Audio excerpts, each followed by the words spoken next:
Professor Amitabh Kundu, Chairperson, Technical Advisory Committee on Housing Startup Index at RBI and Committee to Estimate Shortage of Affordable Housing, Government of India. Sir, हमारे साथ जुड़ने के लिए बहुत बहुत शुक्रिया आपका. जो माइग्रेंट वर्कर्स यहीं शहर में रह गए हैं, यहीं पर उन्हें रुकना पड़ा है, अपने घर नहीं जा पाए हैं, उनको यहाँ रखना, उनको यहाँ सस्टेन करना सरकार के ऊपर ये बड़ी जिम्मेदारी है, लेकिन ये एक बड़ा खर्च भी है. क्या हमारे देश, हमारी सरकार के पास इतने फंड्स हैं कि इस वक्त उनको यहाँ रखना, उनको खिलाना आसानी से लंबे वक्त के लिए हो सके? देखिए, सबसे पहले मैं ये कहना चाहूँगा कि लॉकडाउन जो है ये रीजनेबली सक्सेसफुल है for the upper and the middle class, क्योंकि वहाँ पर सिविल सर्विलेंस भी बढ़ा हुआ है, कम्युनिटी सर्विलेंस है जो ऑफन इन्वेसिव भी है, to some extent it is eating into the privacy, लेकिन निश्चित रूप से ये middle class and upper class के लिए बहुत सक्सेसफुल है. लेकिन लॉकडाउन से सोशल डिस्टेंसिंग स्लम एरिया में और माइग्रेंट वर्कर के लिए निश्चित रूप से नहीं बढ़ा है. हम जानते हैं कि स्लम्स में कम से कम 35% लोग ऐसे हैं जो एक कमरे में रहते हैं, एक कमरे में 4 लोग हैं, और उस स्लम में वो अभी लॉकडाउन की वजह से स्लम से बाहर नहीं जा पा रहे हैं. 25% लोग जो हैं वो टॉयलेट के लिए या पानी के लिए बाहर जाना पड़ता है. तो लॉकडाउन का उनके लिए कोई मतलब नहीं निकलता.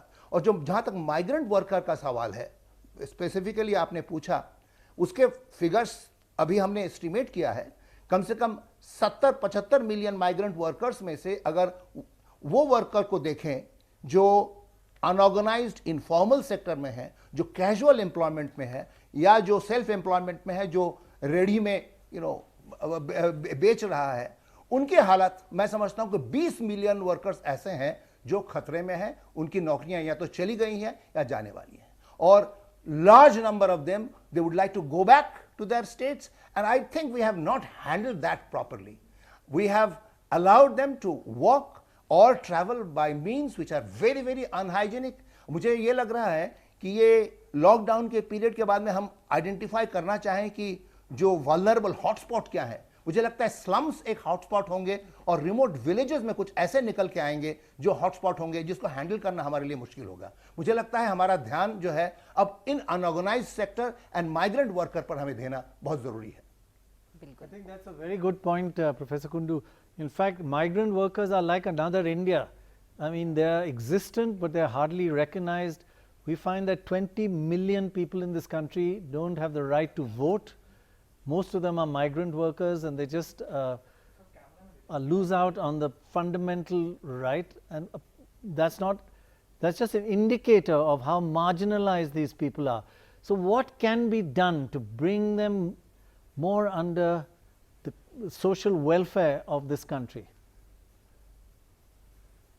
In fact, I was looking at some of the statistics which are available with regard to the effectiveness of the state government's programs in Delhi and also the central government programs. There is an NGO, I think Jan Sahas, I do not know their sample size whether it is adequate or not, but certainly it shows that not more than 55% of the migrants have access to the food.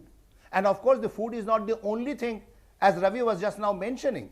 And think about the unhygienic condition that they're living, and many of them may like to go back, and it's not possible. I personally believe, and yesterday as a part of my so what is the solution for this? We try to provide. What is the solution? You're in affordable housing. I personally believe. Right. No, in fact, that's a long-term strategy that we have to. Our program for housing for the poor have not been targeted well. We have.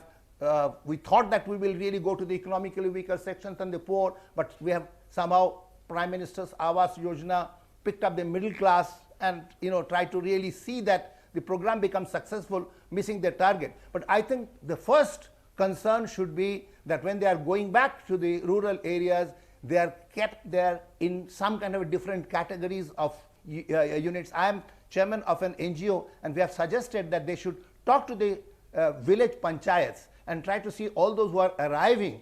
Firstly, they should be kept in different rooms so that those who are really showing some symptoms, they should be kept separate, and then they should be treated with love, affection, and long-term program would be, of course, for employment. And I personally believe that the migrants' present way of handling is not enough. There should have been given some time for them to go back, those who wanted to. And presently, many of the state governments have the program of giving food and health, but in addition to that, the money that was to be given are not reaching. And most of the statistics that I have from the civil society organizations show that not more than 50 to 55% are having access to Very that, tragic. and rest of them are really fending for themselves. And that is, we have also suggested that there should be interstate movement.